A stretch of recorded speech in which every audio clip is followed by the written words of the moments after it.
Hey, what's happening, everybody? It is your fearless leader, Jason Fields. Happy New Year to all of you. And wanted to quickly come and show you, going into the new year, when I wrote my book, Stop Leaving Money on the Table, I wanted to walk you through an example of what that means. So Tasha and I were out today and we were studying. We were doing some things at Starbucks, working on our projects. And on the way home, we were listening to the radio, and Godfrey said, had you invested in Apple stock, all those people who went out and first bought the iPhone and first bought the iPad, he said, had you invested in Apple stock at those times, you'd have a decent amount of money. Again, depending on how many shares you bought. And so I found that very curious. And I was like, you know what? I'm going to check that out, Tasha. I want to see exactly what would have been. Had we left money on the table, or had we not left money on the table, for people that went out and just bought that stuff, and instead of buying stocks and instead of investing, we're consistently buying the products, what would happen? Meaning, what did we lose out on because we're always buying the products themselves? And so, first thing I did was, today Apple stock is at, $157. I think it'll open up tomorrow's after New Year's, $157. That's where it's at right now. Now, if you look on this chart, again, the last few months, the stock market has took a little bit down, a correction, but at the highest point, it was at roughly $29, right? The stock was, no, $232. The stock was at $232. And so I want you all to remember that $232.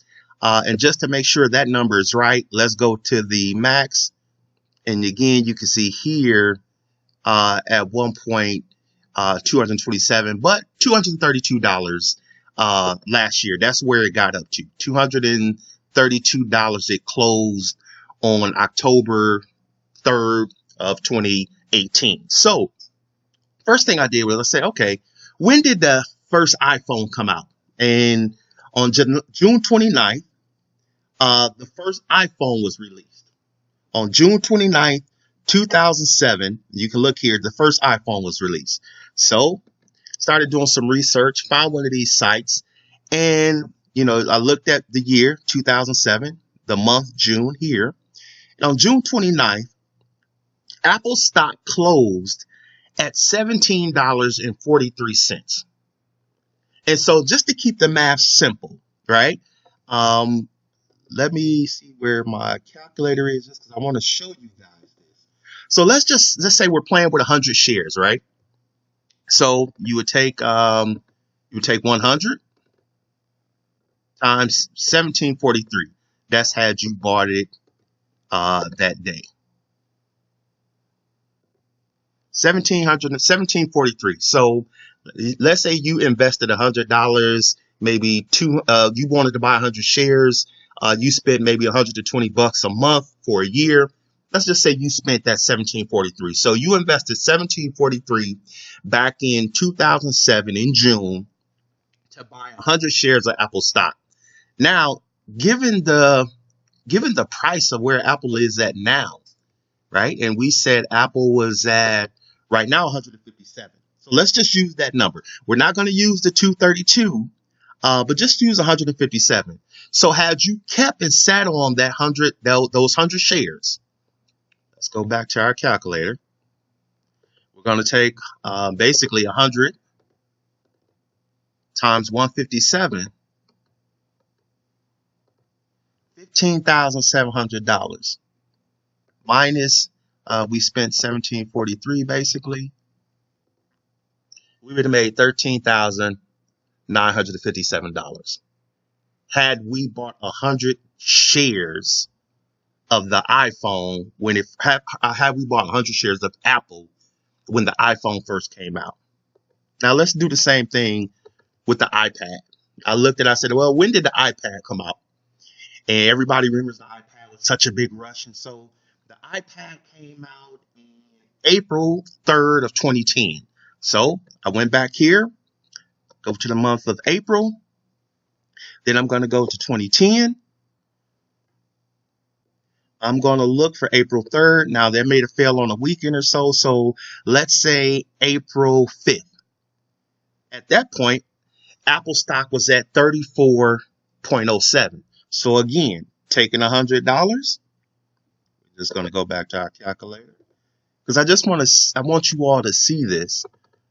$100 times, what do we say it was at? $37.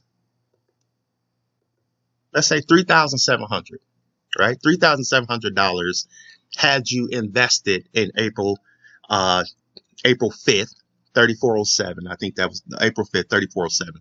So let me correct that. So it's 100 times 34.07. So $3,400, right? 3,400. Now again, if we looked at what Apple stock is today, 157.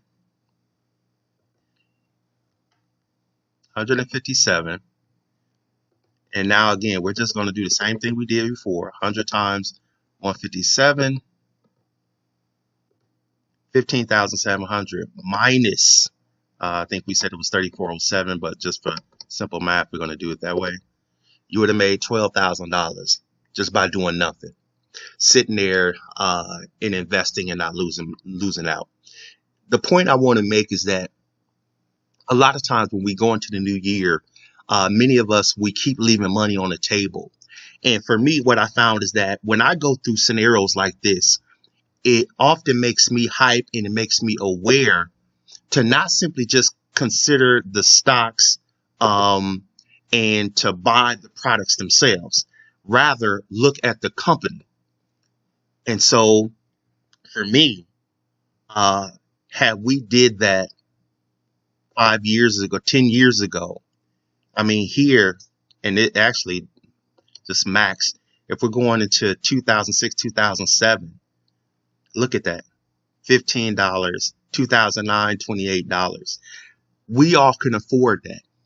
And so the game that I want us all to get into is stop leaving money on the table this year and start looking at becoming investors. Again, I said this before, not simply just in stocks, but in a number of things, because right now we're leaving too much money on the table simply because we keep buying the products, but we're not buying the company.